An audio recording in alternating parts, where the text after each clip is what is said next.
Friends, இந்த வாரம் நம்ம என்ன ஸ்டோரி பார்க்க போகிறோம் அப்படின்னா, ஆண்டவராகிய இயேசு கிறிஸ்து சிறு பிள்ளைகளை ஆசீர்வதித்தார்.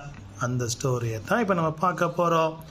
இதை எப்படி பிள்ளைங்களுக்கு ஸ்டோரி மெத்தடில் நம்ம ரெடி பண்ணலாம் அப்படின்னா, அழகாக ஜீசஸுடைய ஒரு பிக்சர், அவர் பக்கத்தில் குட்டி பிள்ளைங்க இருக்கிற மாதிரி, அதுக்கப்புறம் அவருடைய ஹேண்ட் கையை நீங்கள் பார்த்தீங்க அப்படின்னா அதில் கட் பண்ணி ஒரு கம்பி போட்டு வச்சுருக்கிறேன். இவன் பாருங்கள், இப்போ அந்த கை அழகாக அசையுது, பார்த்தீங்களா? எவ்வளோ லைவாக இருக்குல்ல. ஆண்டவராகிய இயேசு கிறிஸ்து இந்த சின்ன பிள்ளைங்களை ஆசீர்வதிக்கிறார். இது போல் நீங்களும் உங்கள் பிள்ளைகளுக்கு செஞ்சு இந்த ஸ்டோரியெல்லாம் சொன்னீங்கன்னா அந்த பிள்ளைங்களும் அழகாக ஆர்வமாக கவனிப்பாங்க. சிறு பிள்ளைகளை ஆசீர்வதித்த தேவன் உங்களையும் ஆசீர்வதிப்பார். தேங்க்யூ.